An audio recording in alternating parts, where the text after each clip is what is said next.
So AI is obviously a huge challenge that is facing universities. In particular, how do we deal with whether AI is capable of answering questions that we normally ask our students? Can we detect AI, and can AI actually perform as good as or better than our students? So I thought for my public law course this year, I would do a little experiment. So every year we assign the students a formative essay that they are tasked to answer, and so it's a take-home essay. They're given a couple of weeks to write it, and then they we do peer review marking and some feedback on it. This year, as part of that kind of peer review marking process, and just to show students the kind of things that we're looking for, I thought I would, and also as well, just to try and demonstrate to students the kind of things that AI can generate. I thought I'm going to put the formative question into an AI generator, specifically Chat GPT. I'm going to see what it pulls out, what it produces, and then I'm going to mark that uh, just to see how good it is and to see the kind of things that it produces.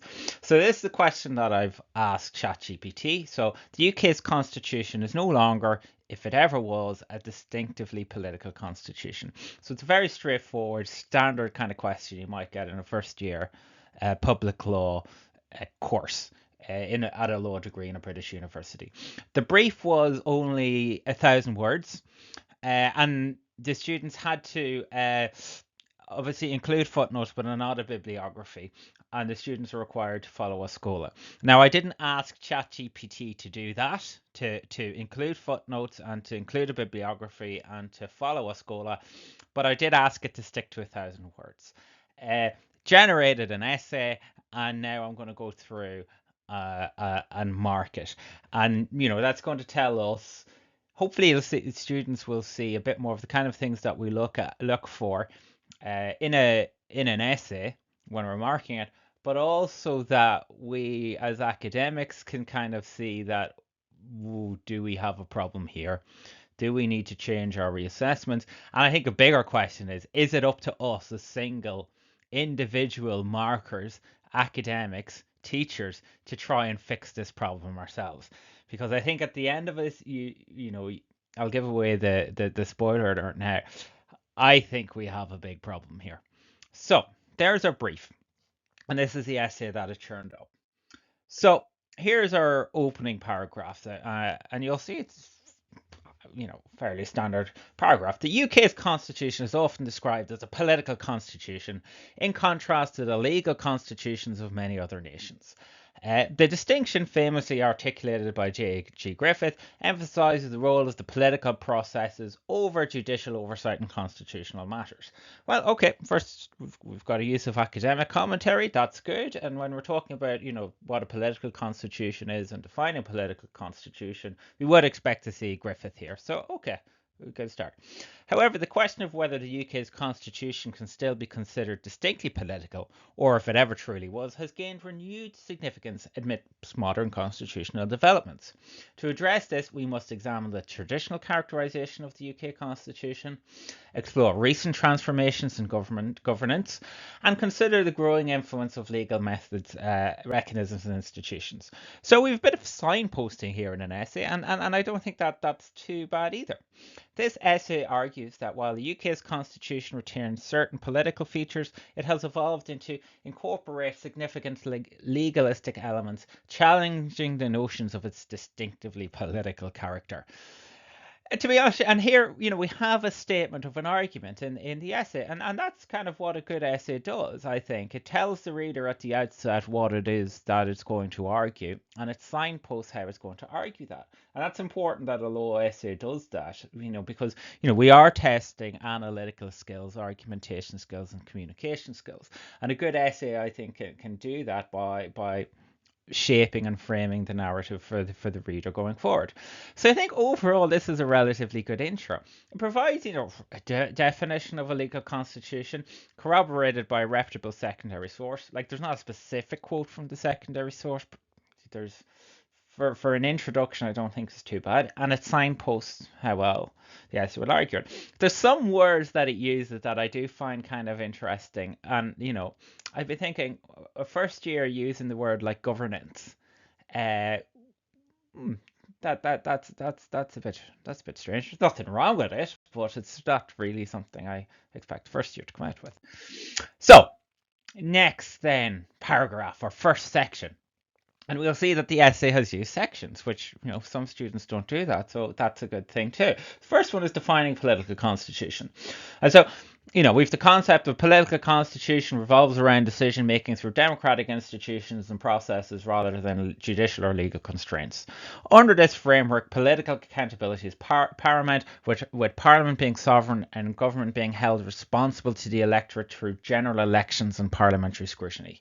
Griffith's seminal 1979 essay, The Political Constitution, highlighted this distinction, arguing that politics, not law, should govern constitutional disputes, reflecting the supremacy of the democratic choice over legal formalism.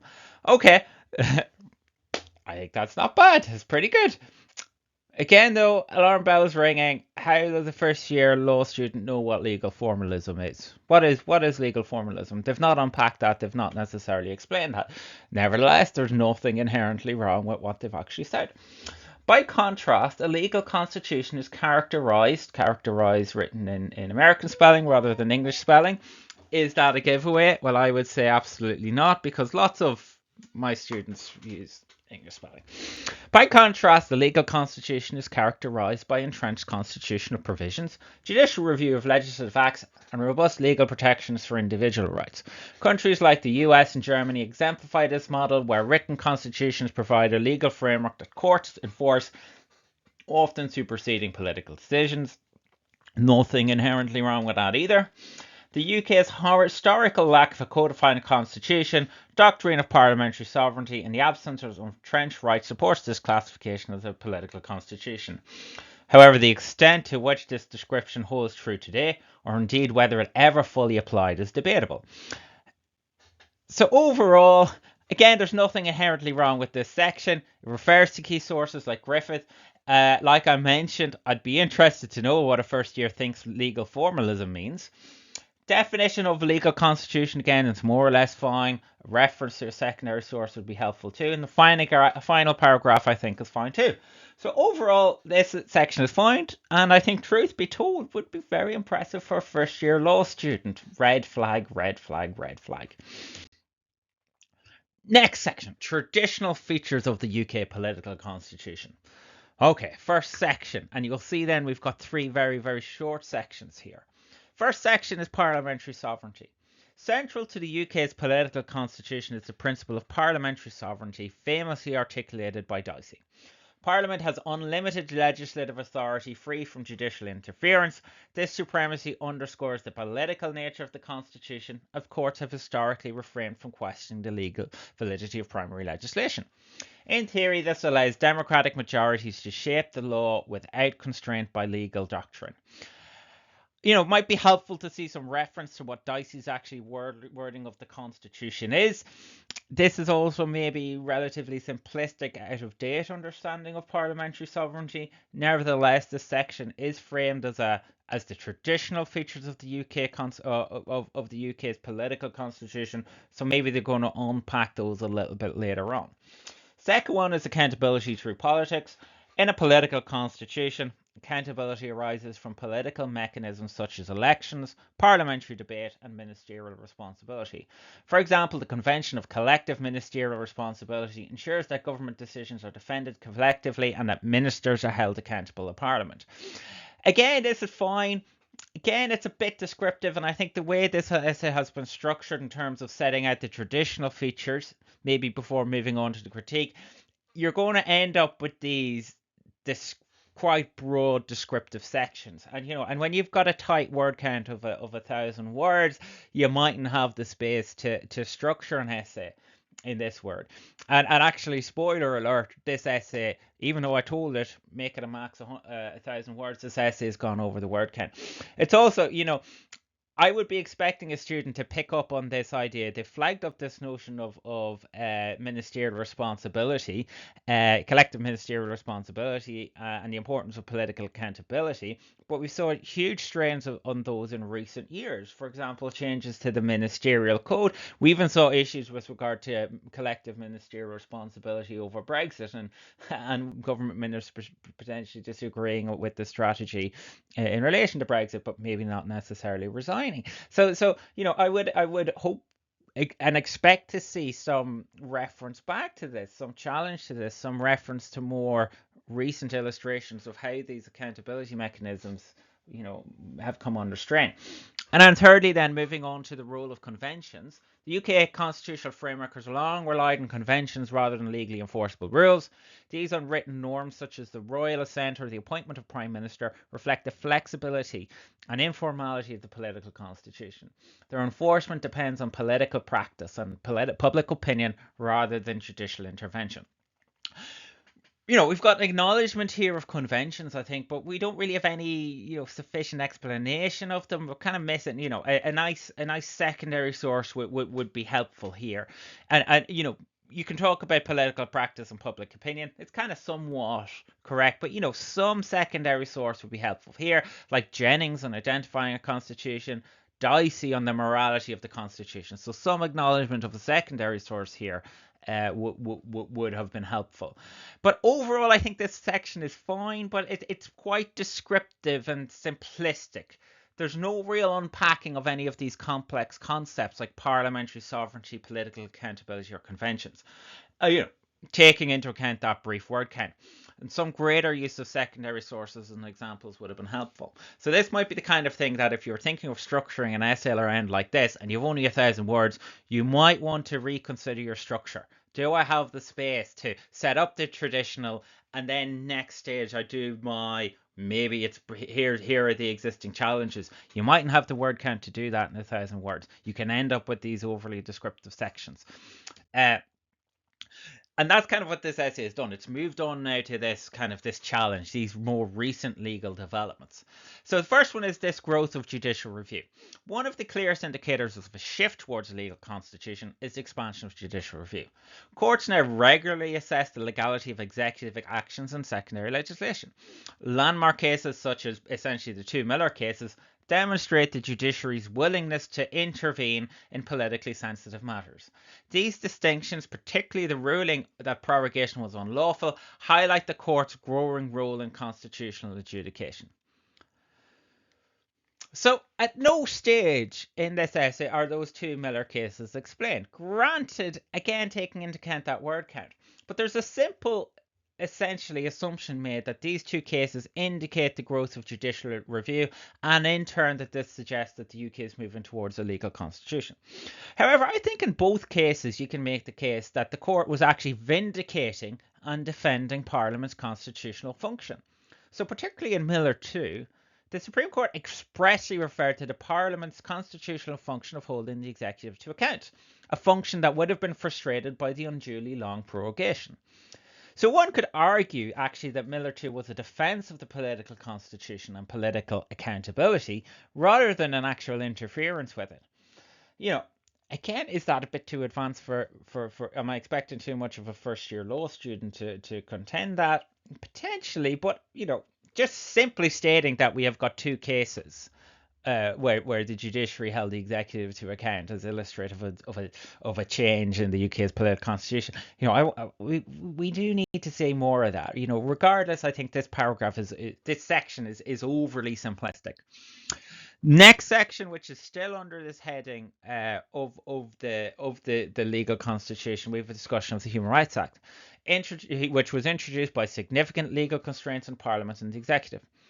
By incorporating the ECHR into domestic law, the HRA allows courts to scrutinise legislation for compatibility with fundamental rights.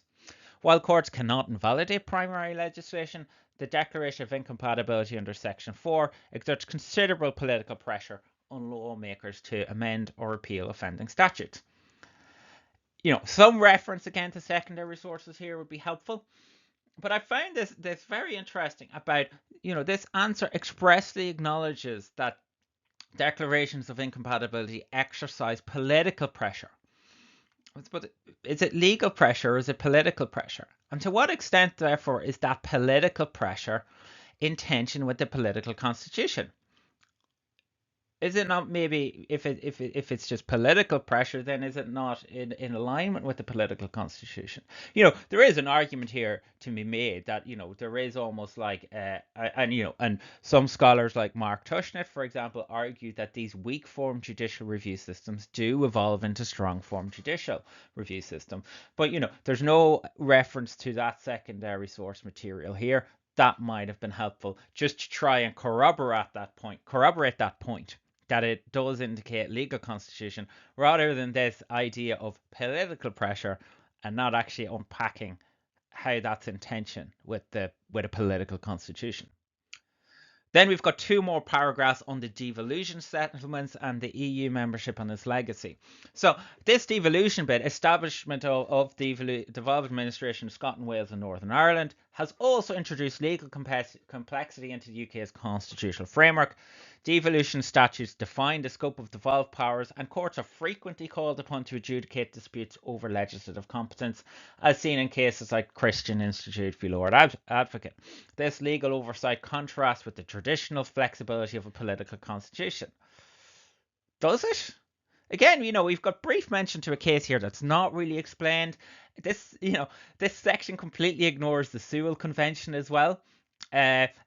How devolution, arguably relies upon that Sewell Convention as a means to constrain parliamentary sovereignty rather than actually legally constraining parliamentary sovereignty. And also we've got complete ignoring of the degree to which the Sewell Convention was breached during Brexit. This is, again, very, very simplistic paragraph. EU membership and its legacy, then. The UK's membership with the EU profoundly altered its constitutional framework by subjecting domestic legislation to EU law. That's a funny phrase. Subjecting domestic. What did it mean by subjecting? Subjugating, maybe, or maybe saying that EU law was supreme. It's a clumsy phrase there. Although Brexit formally ended this arrangement, the legacy of legal integration persists. For instance, the EU Withdrawal Act retains the jurisprudence of the Court of Justice of the EU as part of the UK, at least for certain purposes. Now, certain purposes, what purposes? That's a bit vague.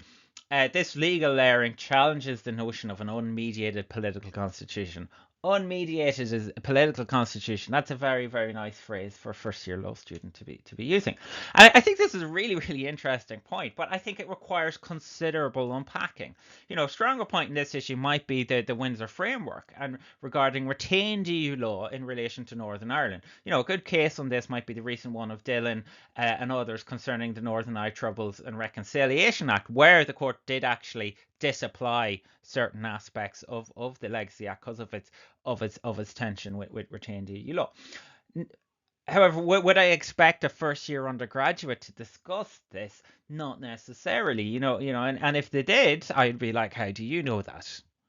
Okay, but nevertheless, that previous paragraph on devolution and on the EU, it's a bit vague. We'd be expecting to see a bit more out of that.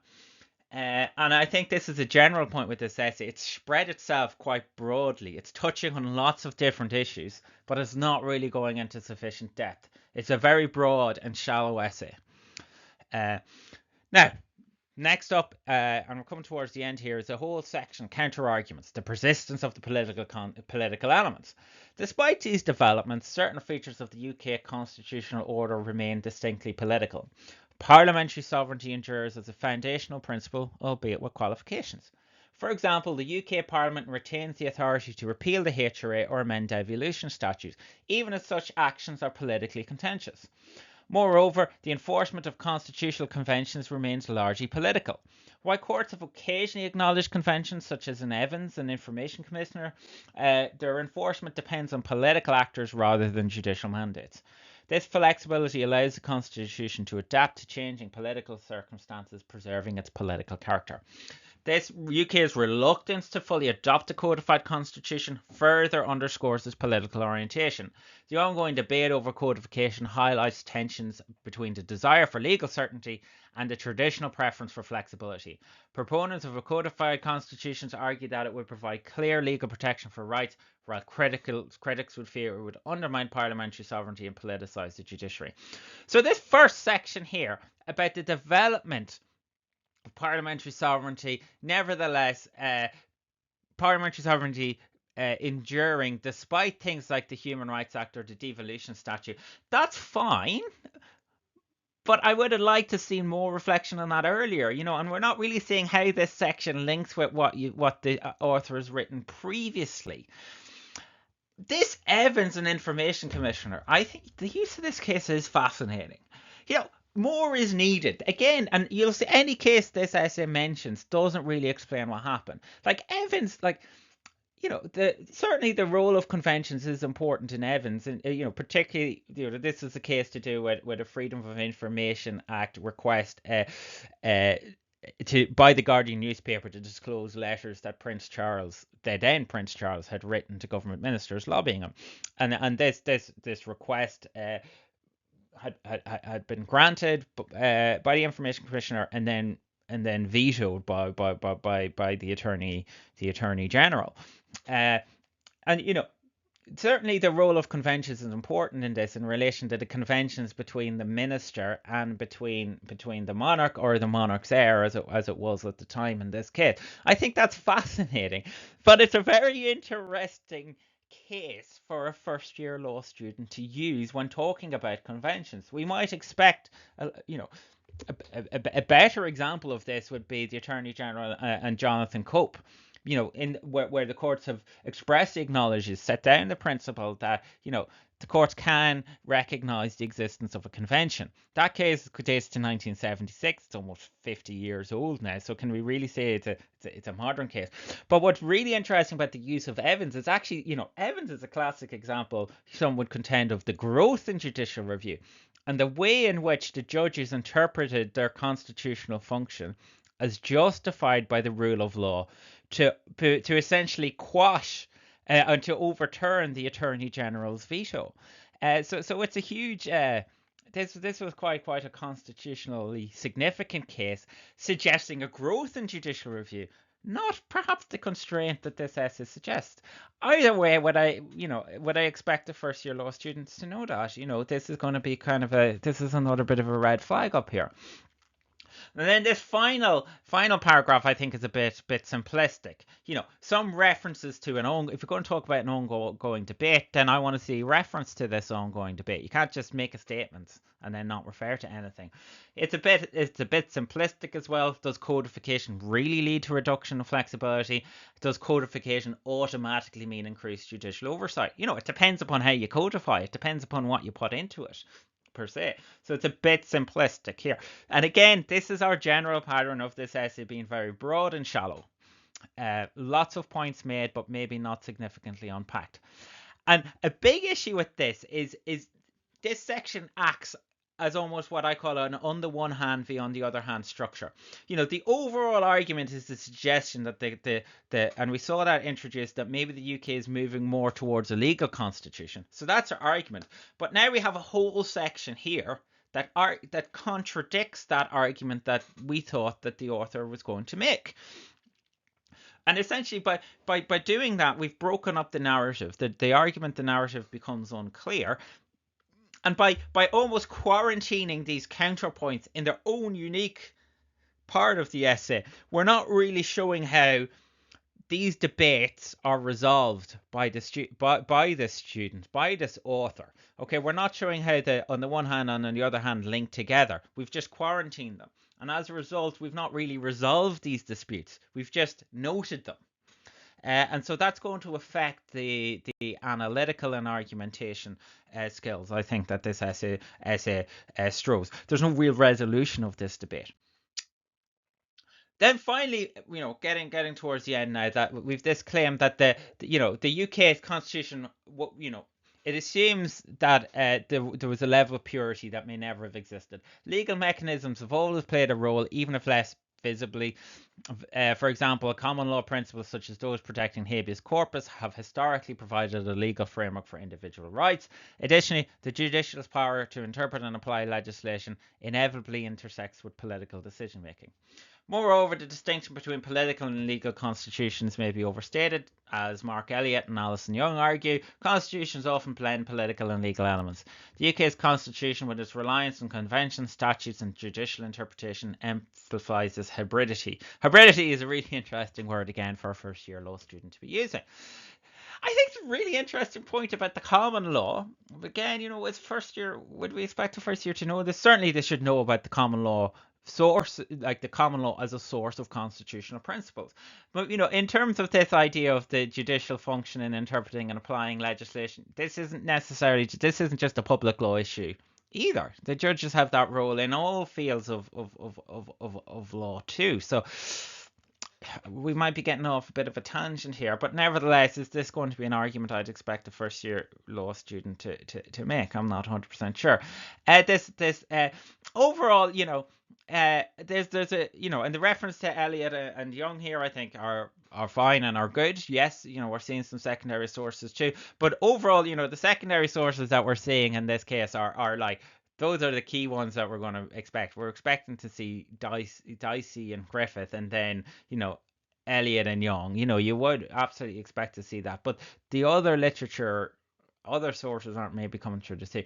Nevertheless, this has a really interesting argument about a false dichotomy between legal and political constitution. I think that's really good. I think that's really persuasive. It's one actually I probably would agree with myself.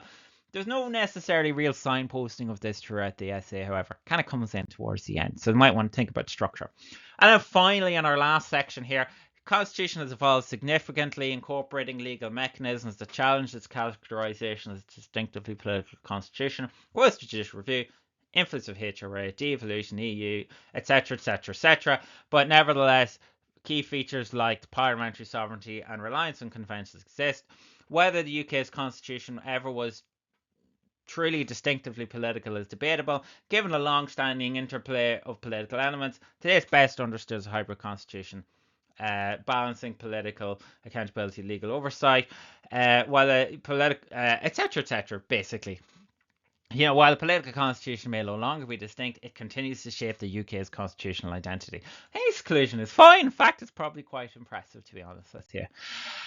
Overall points then to consider. The actual word count, I told the essay, was 1,000 words, and it's well over. It's 1,189. It has no footnotes or references, but I didn't ask it to do that. So, factoring those into account, it would need to be even shorter or not. So that's a key thing too as well. My overall reflections on this, if this essay, I think, was within the word count and adequately referenced, this essay, maybe I'm being a bit too harsh here. Those introductory and conclusionary paragraphs are really, really interesting and are really, really strong. There's some really interesting ideas.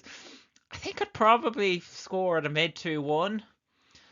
And my justifications are, it's written really well. I think it's written really well, and there's some good general knowledge here, but lots of the key issues aren't unpacked or explained. And the key cases aren't unpacked and explained. They're just noted.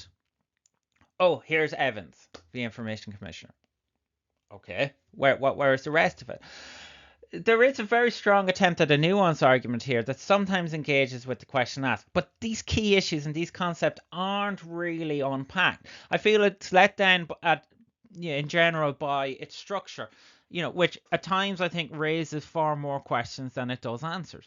I think overall this question it's broad and shallow. It tries to cover too many issues. Now, it would depend upon how well this is referenced, and maybe if this was really well referenced, then I might say, actually, do you know what?